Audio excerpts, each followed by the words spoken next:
Welcome to Shivaji studio. ఈ రోజు మన న్యూస్ ఐటమ్ మన మాజీ ముఖ్యమంత్రులు అయినటువంటి శ్రీ జగన్మోహన్ రెడ్డి గారిని పట్టుకొచ్చాను.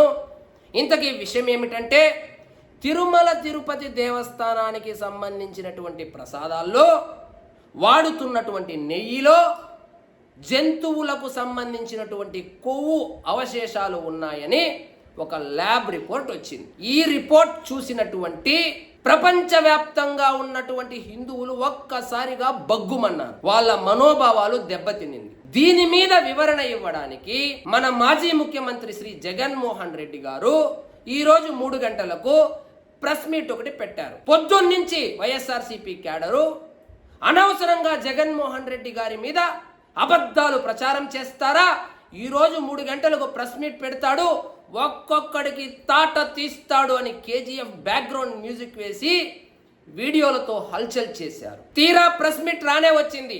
అది ప్రెస్ మీట్ కాదు, రికార్డెడ్ వీడియో అని తేలింది. సరే, ఏదో ఒకటి ఏడవని అసలు ఏం జరిగిందో తెలుసుకుందామని చూస్తే అందరూ ఎక్స్పెక్ట్ చేసింది ఏమంటే, ముఖ్యంగా మన నెటిజన్లు ఎక్స్పెక్ట్ చేసింది ఏమంటే, ఒరే చంద్రబాబు నాయుడు, నా మీదనే ఆరోపణలు చేస్తావా, నెయ్యి బాటలు తీసుకొని రా, ల్యాబ్కి వెళ్దాము, రిపోర్ట్ తీద్దాము, అందులో గనుక నిజంగా జంతువుల అవశేషాలు జంతువుల కొవ్వో కలిసి ఉంటే మీరు చెప్పిన శిక్షకు నేను సిద్ధపడతాను, లేకపోతే నువ్వు రాజీనామాకు సిద్ధపడతావా అని తొడగొట్టి సవాలు విసురుతాడు అనుకున్నారు. కొంతమంది మేధావులైతే పొద్దున పొన్నవోలు గారు ఏదో హైకోర్టులో కేసు వేశారు, ఆ కేసు కోర్టులో తేలిన తరువాత మీ సంగతి చెబుతాను, అనవసరంగా నా మీద ఆరోపణలు చేస్తారా, కోర్టులో తేల్చుకుందాం అనైనా అంటాడు అని అనుకున్నారు. ఈ రెండింటికి భిన్నంగా పాడిందే పాడరా జగన్మోహన్ రెడ్డి అన్నట్లు పాత పాటనే చెప్పుకుంటూ వచ్చాడు.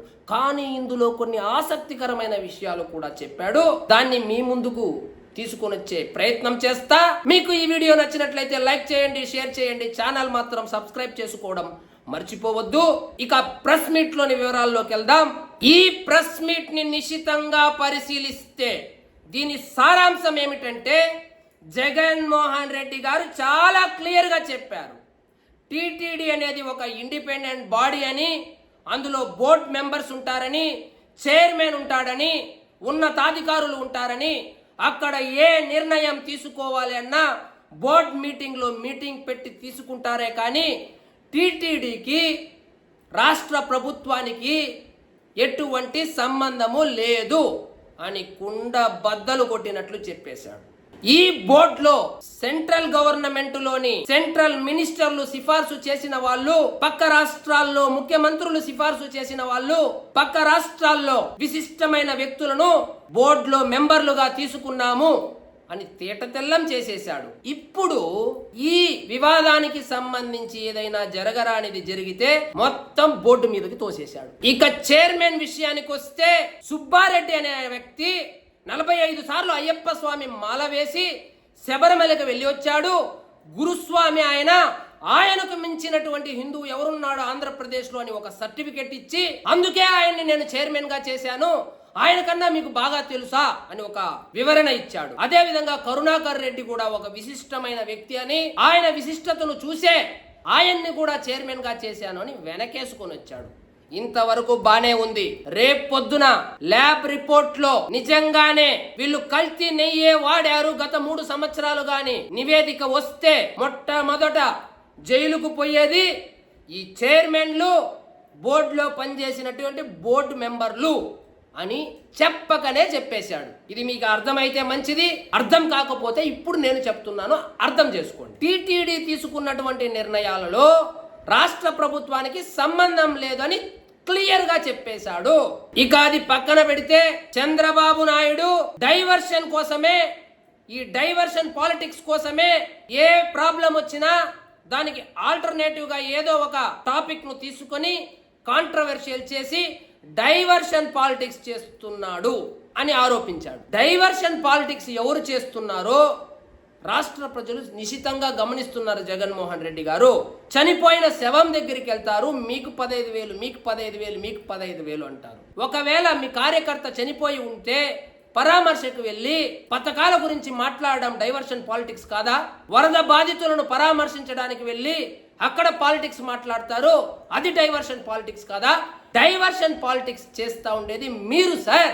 మీరే డైవర్షన్ పాలిటిక్స్ చేసి మీరు ఇతరులను డైవర్షన్ పాలిటిక్స్ చేస్తున్నారు అనేది రాష్ట్ర రాజకీయాల్లోనే అత్యంత హాస్యాస్పదమైన విషయం సార్. మీరు ఈ రోజు ప్రెస్ మీట్ కూడా డైవర్షన్ కోసమే పెట్టారు సార్.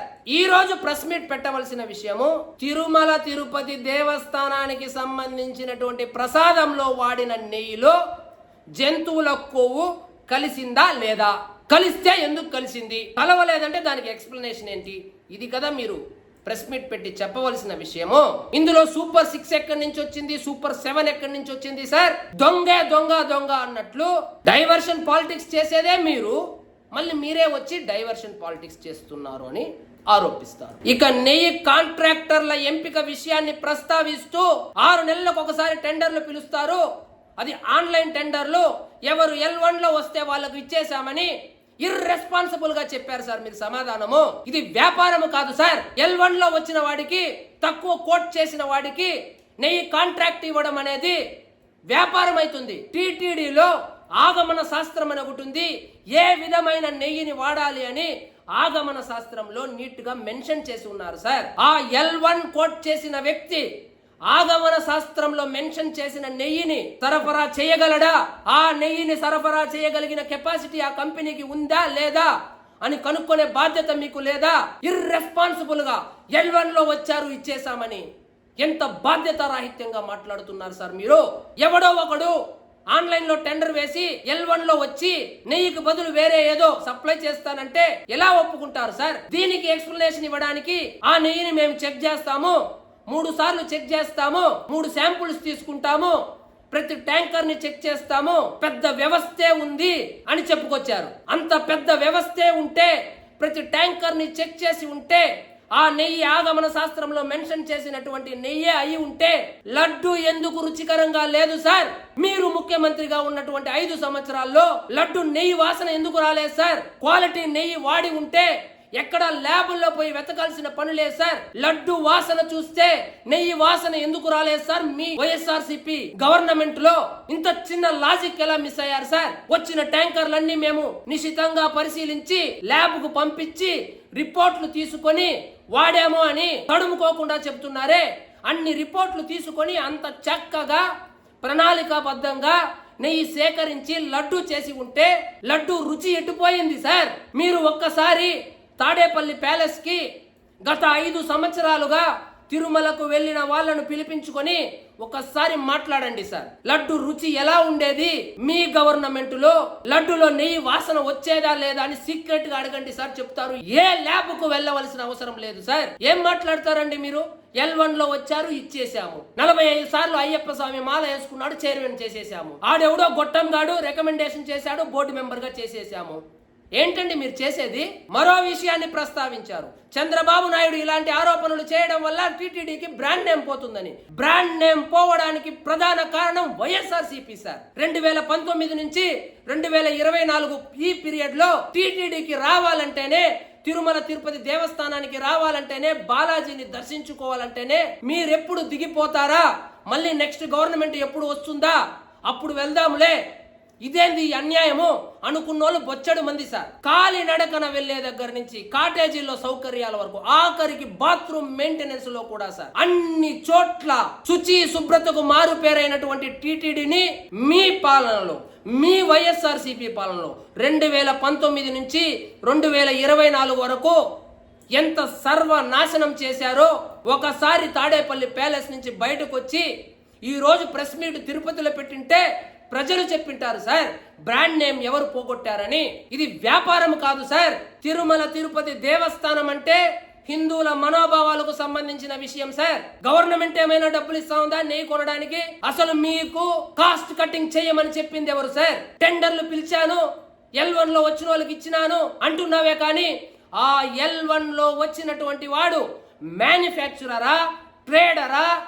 అతనికి తిరుమల తిరుపతి దేవస్థానానికి కావలసినటువంటి అంత క్వాంటిటీ నెయ్యి సప్లై చేయగలిగినటువంటి కెపాసిటీ ఉందా? అతని పూర్వ ట్రాక్ రికార్డ్ ఏమిటి? ఇవన్నీ పరిశీలించారా? పరిశీలించే ఇచ్చారా? పరిశీలించే ఇచ్చి ఉంటే ఆ రుచి ఎక్కడ పోయింది, ఆ వాసన ఎక్కడ పోయింది సార్?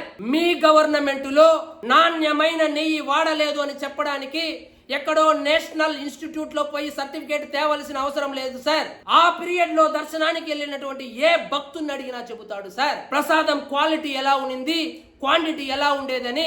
ల్యాబులు కోర్టులకు వెళ్ళవలసిన పని లేదు సార్. ఒకవేళ మీకు తెలుసో తెలియకో నిజంగా అందులో జంతువుల అవశేషాలే ఉంటే మీరు చారిత్రాత్మక తప్పిదం చేశారు సార్. వెజిటేరియన్స్ ఉంటారు, బ్రాహ్మణులు ఉంటారు, ఆర్య వైశ్యులు ఉంటారు, వాళ్ళ దగ్గర అంతా నాన్ వెజ్ తినిపించినట్లు అయింది సార్.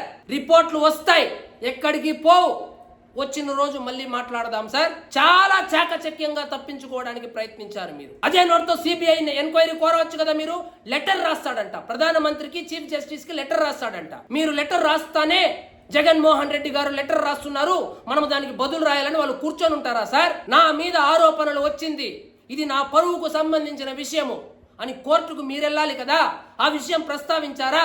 నిజంగా మీ హస్తం లేకపోతే, నిజంగా నాణ్యమైన నెయ్యే వాడి ఉంటే, మీరు వాడిన నెయ్యిలో జంతువులకు సంబంధించిన కొవ్వు అవశేషాలు లేకపోయి ఉంటే మీరు సిబిఐ ఎంక్వైరీ ఎందుకు కోరలేదు సార్? ఫైనల్ గా నేను చెప్పవచ్చేదేమంటే, ఒకవేళ ఈ విషయం కనుక నిజమైతే హిందువులు మిమ్మల్ని జీవితాంతం క్షమించరని విన్నవించుకుంటూ, ఇదండి ఈరోజు మన టాపిక్. మీకు ఈ వీడియో నచ్చినట్లయితే లైక్ చేయండి, షేర్ చేయండి, ఛానల్ మాత్రం సబ్స్క్రైబ్ చేసుకోవడం మర్చిపోవద్దు. జై హింద్.